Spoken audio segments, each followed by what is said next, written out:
It's now more than 2 decades since the term constituency projects emerged as a pivotal element designed to channel the dividends of democracy directly to the grassroots, representing a tangible expression of federal legislators' commitment to their constituencies. While seen as a means of fostering community-driven development, the implementation and impact of constituency projects have since become subjects of intense scrutiny, fueling debates over transparency, accountability, and the efficacy of these initiatives in driving sustainable development. So, how do you know if your community has a constituency project and who is responsible for implementation?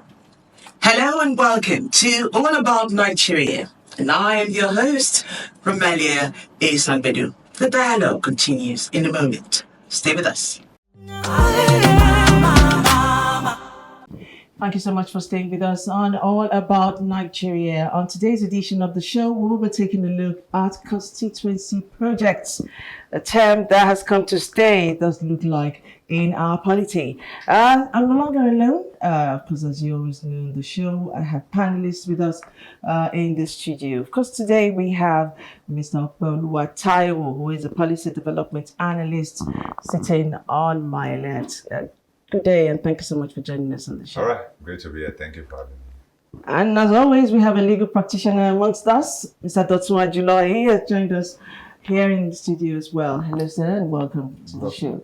Thank you for joining us. Good to have you here. So here we are talking about the constituency project. Let me start with you, Mr. Taiwo. How do these projects align with national development plans, and what mechanisms are in place, at least to address, insist or to ensure that they address the most pressing needs of the people they're meant to serve? All right, so for Nigeria as a country, we're having, more than 77 local governments in Nigeria. And when we talk about constituency projects, what do we mean? We're talking about projects that was, conceptualized by the legislators, that is the senators and the Federal House of Rep members. And how do this come to be into our, budget, into our constitution? And, on one part, is it legal? Another part, is it constitutional? I know that's another conversation entirely. So, but for today, having the conversation on the constituency project, we will talk about various projects that each local government, each constituency is demanding from the federal government. Where is the demand coming from? Demand is coming from the constituent. And who is bringing the demand? The federal lawmakers. And what is the target of this project? That is having the democratic dividends being felt by the people. So the lawmakers on one hand has to bring this project on board, but they can't bring this project without the input from the constituent. So this project is meant to develop the country, but the country cannot develop without each local government. There's no local government without constituency. So from constituency to local government, from local government to what? To the state, and from the state to the federal. So you can see the mutual benefit that is embedded in the entire country as a whole. So this project is much more needed, more than ever before. So your opinion, the intent and the spirit of the constituency projects is okay, is in line? Yeah, the constituency project, you can't, as a 21st century, talking about development and talking about democracy, you can't do anything for now without constituency project. We can. If not, because it means that the government might be a bit far away from the people. Mm-hmm. So for you to bring the government closer to the people, the constituency project must be in place for the people to understand that the government is doing A, B, and C because of us. Mm-hmm. So if there's no constituency project, there's no way the federal government can understand what the people want. And there's no way the people can understand the direction of the federal government. All right, let's get to Mr. Ajulo. So he asked, I don't know if he realized he raised some questions around the constitution and the legality of the so-called constituency project. So since you're the legal practitioner, let's throw it to you. Okay. That question has always come up. Is it legal? Is it constitutional? Are we going to have an answer? Let me say this. Constituency project doesn't have any basis in our constitution. When these are politicians wants to play their game, they will always find a place to hide. Well, these issues have been raised over and over about constituency projects and the basis for it in line with the constitution. They are always clear, they are always fast at telling you go and look at section 88 of the 1999 constitution. However, looking or reading through the provision of section 88 of the 1999 constitution, it doesn't give room for constituency project. But I would love to say this, to mention that the concept in itself is not a bad one. In the United States of America, in Asia, in other African countries, even though it comes in a different nomenclature, we have constituency projects. I think in America they call it POC Act earmark projects. And then I think in other African countries we have something like consistency development funds. However, there is no basis for it in our constitution, and I would love to say, contrary to the view of my brother on the other side, I don't think we need it. There is a grand conspiracy between the executive and the legislature to stultify local government in this part of the world. We have local governments. Local governments are those that have the direct bearing with the people. And looking at the controversies that issue of constituency project has generated thus far, we don't need it in Nigeria. In these countries that I've mentioned earlier on, it's not a matter of having money being given out to senators. But I can tell you the type of practice in Nigeria today, you can see, I think this current assembly, I think I know about the Federal House of Rep, in which each representative is being allocated 150 million. So if you want to talk about even the constraint themselves, what is the project they expect, in quotes, to come to them from the consulting project? It is nothing other than approaching these people to tell them about how I've not fed in the last 3 days. So for me, the essence, the purpose of constituency project as we have all over the world is not achieving its aim in Nigeria. And I can tell you, it's another way of institutionalizing corruption in the country. The end does not justify the means, is what he has said, just in summary. Okay, so you said this is why you're doing this, but we haven't seen enough evidence to show that truly this is the aim and objectives and have actually been carried out to the letter, is what he has said. And so let's talk about mismanagement of these funds. Are there areas where corners have been cut, and is that a problem for the constituents themselves? Do the constituents also understand the implications of the import of what is being done with these funds? After all, they're budgeted for. As at 1999, talking about the Fourth Republic, looking at the background, we talk about from the days of the President Olusegun Obasanjo, talking about the foundation of this constituency project, where it's coming from, because it has never been in the Constitution. So that one is clear.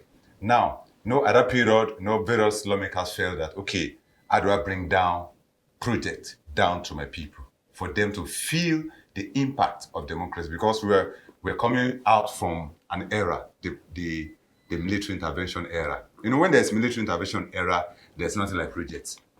Just decree, this is what I want, and that's final. But on coming to democracy, we have to what? All hands must be on deck. Different stakeholders must come on board. Now, these stakeholders are on board now. They are saying that I want street light. I want borehole. I want, transformer in my area. Now, why do we even need this constituency project? Basically, it's to fast track some of the, the local request of the people. Because when you're looking at the bureaucracy, for instance, if you are bringing street light into my own area, that means I have to write to the local government. The local government will write to the state. Then the state will write to the Federal Ministry of Power. Then the Federal Ministry of Power will look at it for the next 3 months. Then before they finish the whole budgeting, they put in the budget, they tell me to wait till next year. That's not visible. That means for me to get one transformer, I'm waiting for about 1 year. But because of constituency projects that we have embraced, so to say, in the Fourth Republic up to now, what we are saying is that within 3 months, it's possible to get a transformer through my legislature.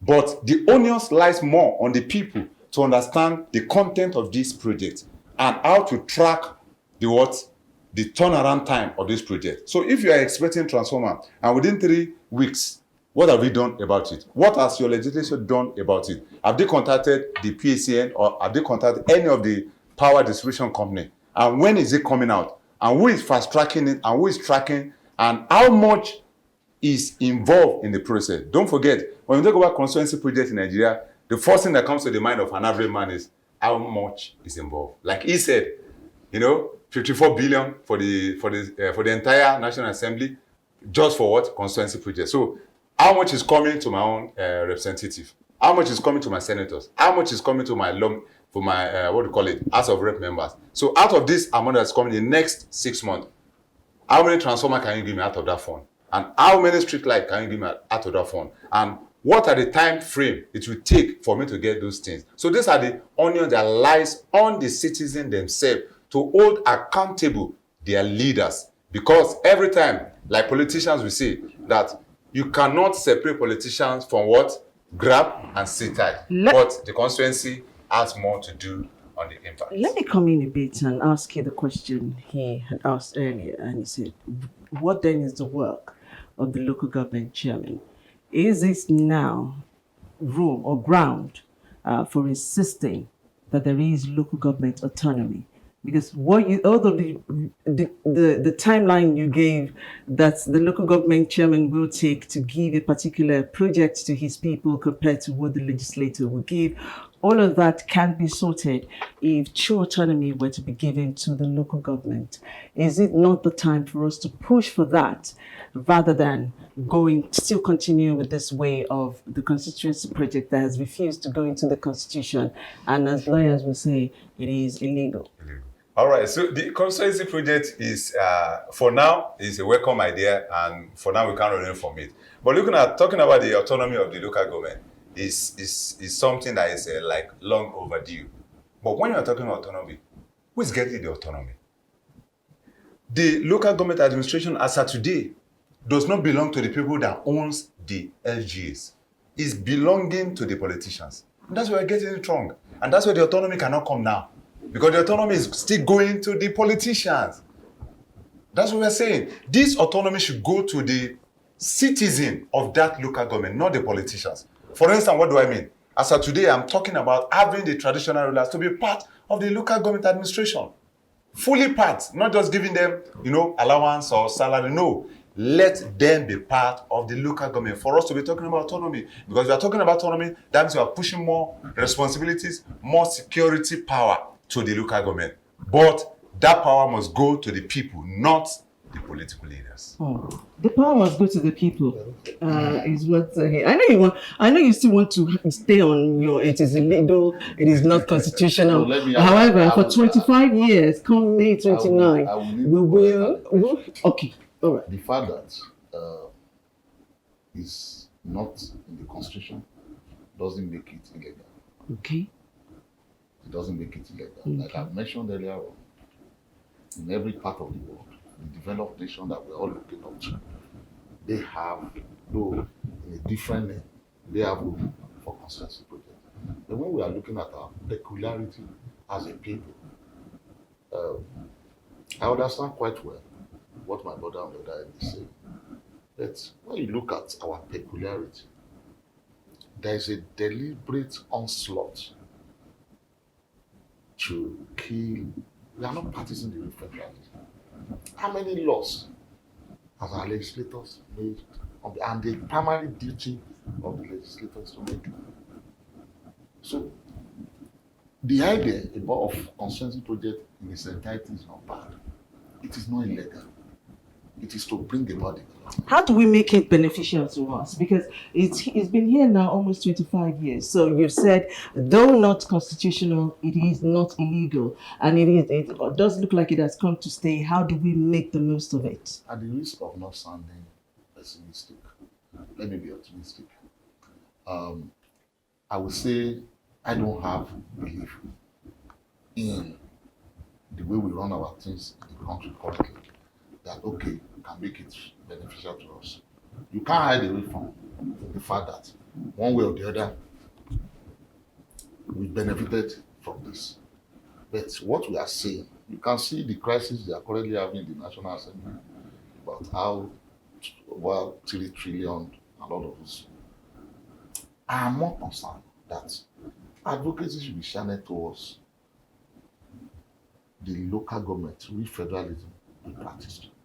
There is nothing we want to make from constituency projects be allocated to member of National Assembly that we can make far more. The local government is rendered almost useless. It's not even being seen as a tier of government. It's seen more of a compensatory distinct, a subordination to the state government. So the advocacy should be towards let's have federalism in place, having its core value. And by the time we have that, I mean we don't need for all of these constituency projects, but have it again. The concept of consistency projects in itself is not a bad one. It is not illegal. The only challenge we have is our peculiarity as Nigerians. In Kenya, issue of consensus projects has been tested in court. But where are we in Nigeria? 25 years, like you mentioned.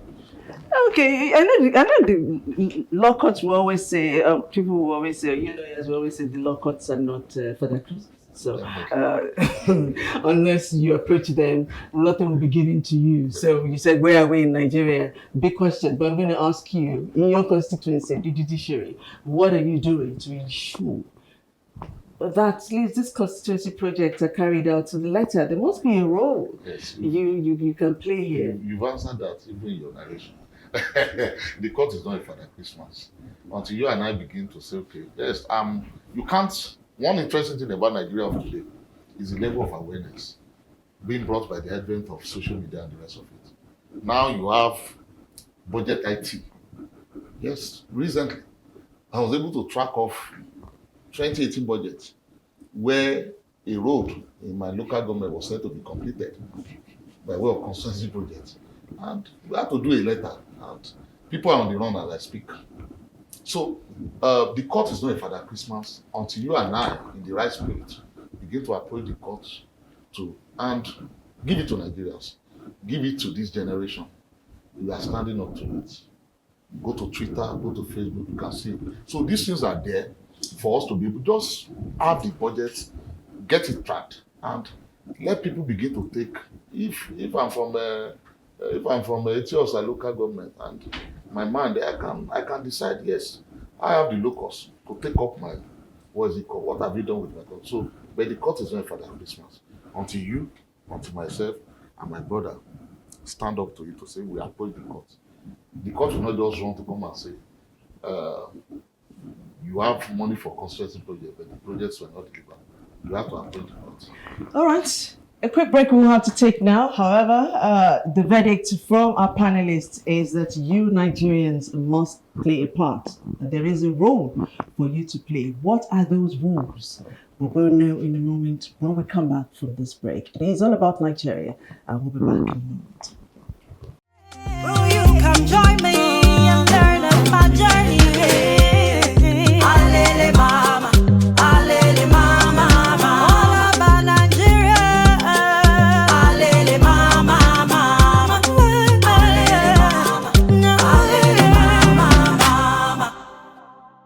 Thank you for staying with us on All About Nigeria. Today's edition, we're talking about constituency projects. Our panelists are still with us in the studio. Though not constitutional, it is not illegal. And Mr. Julo has explained to us that, yes, the lawmakers have been empowered to legislator. This is one of the areas where they have. However, you have a role to play. What is that role you need to play? Mr. Taiwo had started the explanation on that already, but let's get his thoughts now on exactly where we can go. Then we go to Mr. Jilo for further clarification. So here we are with Nigerian citizens. I asked our viewers whilst we're coming on air, do you even know if your constituency has a project?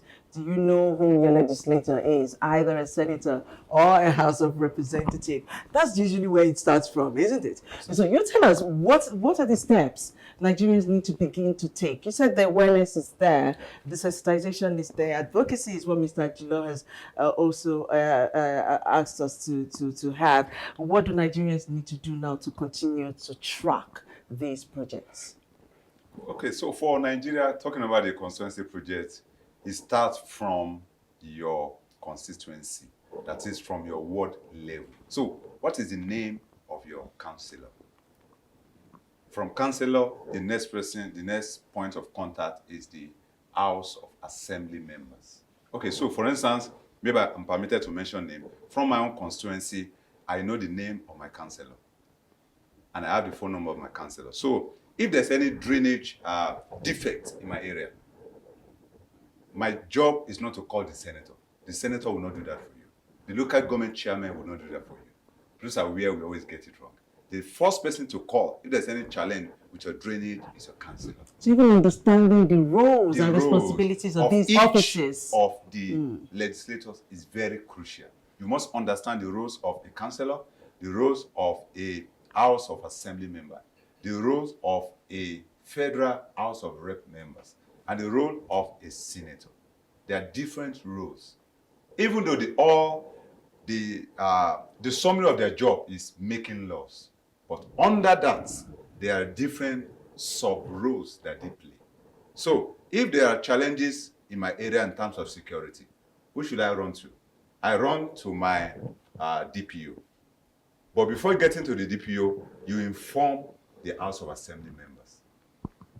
You know why? The House of Assembly member have more capacity than the councillor, because each one has jurisdiction and each one has level of power that they cover, that they oversee according to the Constitution. So you can see that we need to understand their roles and their place in order for us to track what they do, how they do it, when they do it, and why they should do so. So that's why we say that constituency project has done more good than harm to Nigeria. But Nigerians must come alive, more than just being the keyboard warlords. We need to do more than Facebook, more than Twitter. We need to do more. You need to wake up and say, why is this road being delayed? If this road, for instance, for every road in Lagos, in Nigeria, you will see that this about maybe 3 kilometers will be completed in the next 18 months. So once it's 12 months, is it up to 70% completed? If not, then put up a letter immediately. You put up a letter to the local government chairman that how come this project is to last for 18 months and we are in 16 months. How many months remaining? Just 2 months. That means what I'm saying now is that about 90% of that project should have been completed. So if it's not completed, that means by 18 months, that project will never be completed. And it's possible that the fund of that particular project has been embezzled by somebody somewhere, unknown to the system. So you write to the local government chairman. The local government chairman forwards such to the House of Assembly member. So if that particular project is from the state governor, immediately the House of Assembly member will raise up an issue, a public issue, urgent matter, at the floor of the State House of Assembly. And that will be brought to the attention of the Honorable Commissioner. From there, to get to the attention of the state governor. So you can see all the parameters and all the technicalities involved. So every citizen must understand that this is beyond keyboard. This is beyond social media. All right, so let me come to you, a lawyer here. You said advocacy is Nigerians must embrace it and must take it seriously, especially when asking for transparency, when asking for accountability. For you, how much more do you expect Nigerians to move forward with asking the relevant questions? You've mentioned a lot of outfits, or some outfits in Nigeria who taking it upon themselves to track some of these constituency projects. But is that all? Can we have more? Well, what I know is that we will get there. 25 years of democracy is relatively considerable, relatively young, and I must say that indeed we are moving at a very good pace towards it. I've mentioned social media, various means of advocacy.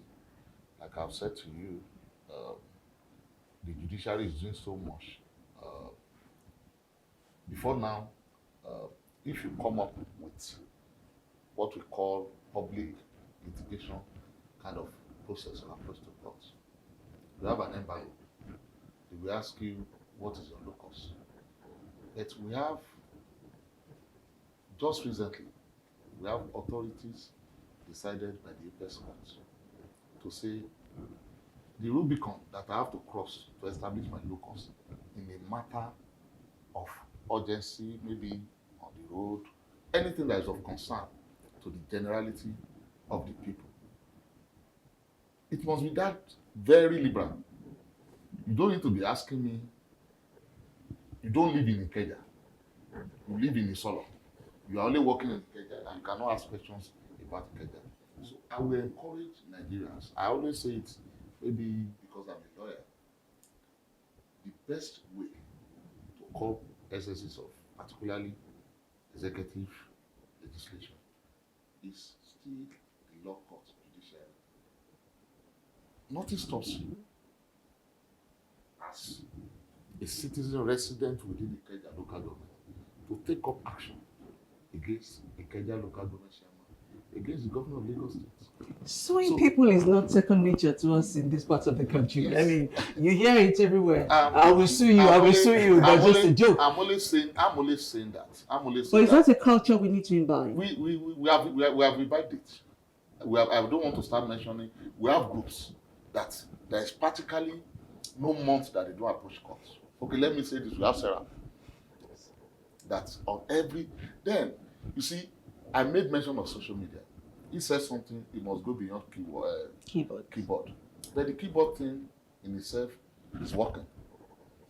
Today, talking about the whole Boa within the National Assembly on the issue of padding, budget padding. I saw the chairman appropriation committee. I saw him on the floor of the House today, and I was quite impressed with the way he was reeling out figures on how they came about the excess fund of about 3-point-something trillion. It is all about awareness. It is all about the outcry. You know it is very, very dangerous for you in Nigeria of today. Before now, people were doing this, the said corruption, they were doing it so brazenly. So the level of awareness now, by way of social media, is a big plus towards getting there. So I'm saying in addition to whatever advocacy and the rest of people must find a means to approach courts. Maybe if you don't know, in Nigerian Bar Association of today, they have a section that handles that's a public litigation interest. That you can. Is that pro bono? Yes, is that pro bono? Because it's always an issue of finances. Pro bono. Pro bono. You see, all of this is about information. Some of these things cost us nothing. Pro bono. They have a section in the NBA that you can put for issues that concerns the general public. So beyond the advocacy, beyond the keyboard, my brother has enumerated so much on how we should go, particularly on taking it up with as little as your local government councillors, chairmen, legislators at the state level, upward. Yes, beyond that, I'm telling Nigerians that let us inculcate the habits. Let us have it at the back of our mind that at the end of the day, the law court is there to interpret. The law court is there to give the succor where the locus is established.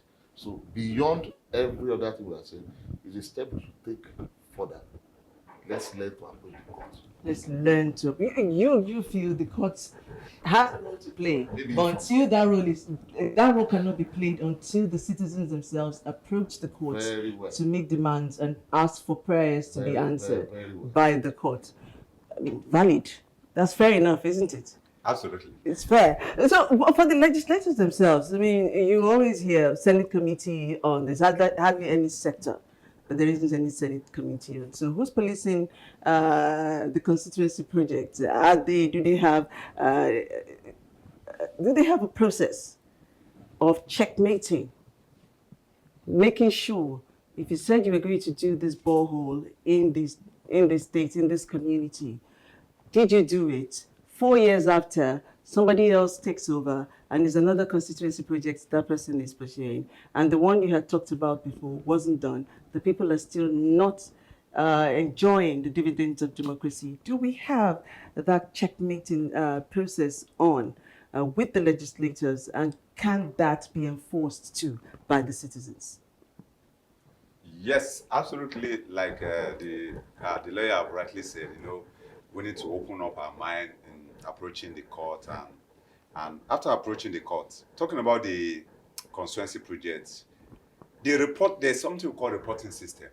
And reporting system, we are lacking it a lot in our democratic system in Nigeria. So if we're having a constituency project in Duse local government in Jigawa State, for instance, I know as at this year we're having about 298 billion from that state by the governor. So out of that 298 billion, how much is constituency project allowance for Duse local government? How much is for Buruji local government? So when 50 million is being allocated to the lawmaker in Buruji local government in Jigawa State, how do we track it? Where is the reporting system? So, for instance, there's something called the Senate Committee on Public Finance, and there's always another committee, oversight committee. So that's their own job. So they monitor each of their members. But when they monitor their member, it's like a group. So how do you know their feedback is another thing, because their feedback must be a solid report. But most time that report is never solid. We must say the truth, it's never solid. But we track whether the report is solid or is comprehensive or not. Nobody knows. But as from what we are telling the Nigerians from today, you must understand that if a particular amount is allocated, you must understand that you must get the feedback on when it should be done, how it should be done, and who should do what, when, and how. A reporting system.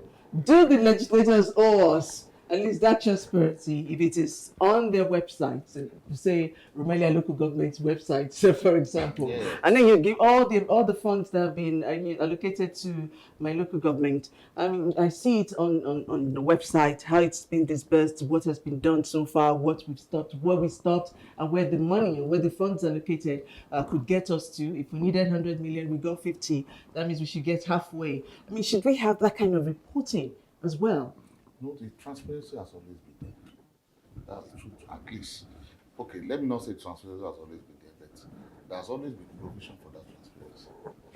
And when you are talking, I can say of federal government, when you are talking about projects, when you are talking about budgets, there is it's been documented. We're not talking federal government. Even states. I will come down to Lagos State. You see, it's just very unfortunate that the way we understand politics is different, and that's why I'm going to give kudos to a particular opposition candidate in Lagos State in the last election. He went through the budget implementation and the rest, and you saw what he came up with.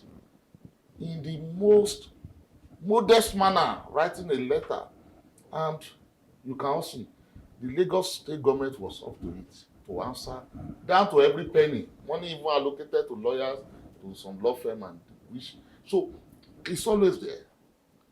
Is like I said, information is key. It's a document. When you say budget, it's an open thing. So, but our awareness as Nigerians must be to the effect that this thing is there. We have Freedom of Information Act in place that can make it available to you when you need it. So we don't have an issue about the technicalities of transparency.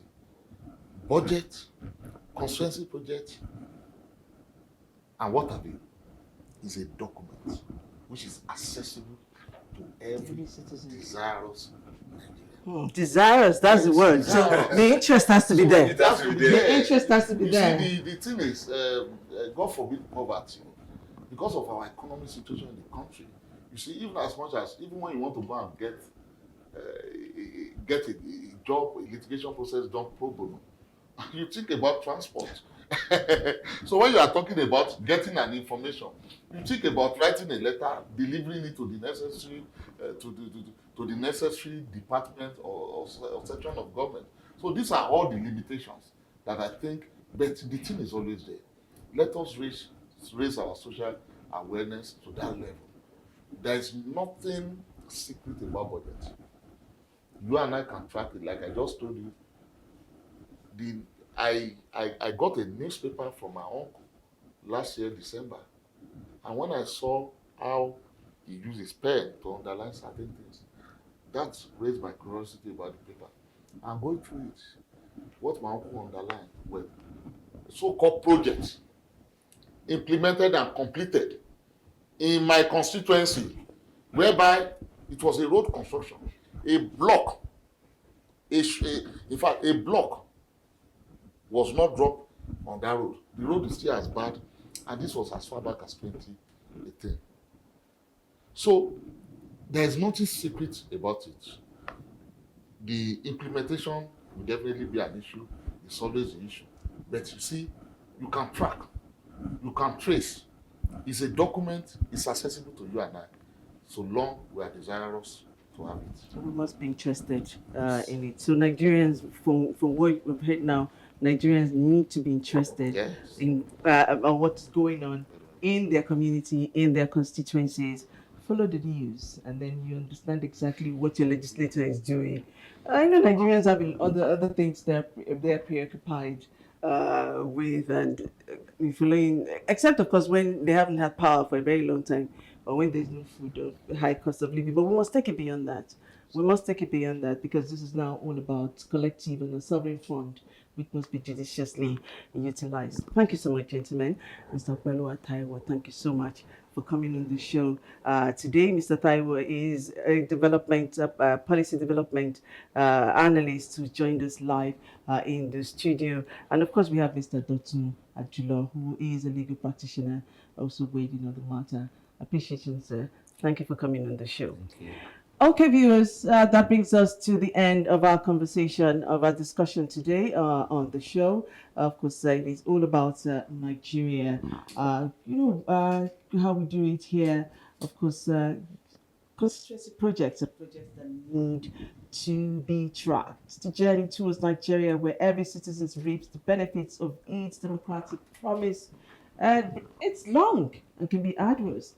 But with reformed approaches to constituency projects, it is a journey that can be a destination that is filled with prosperity and progress. Thank you so much for joining us on this episode.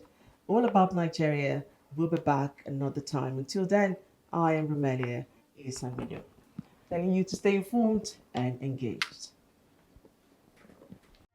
Will you come join me?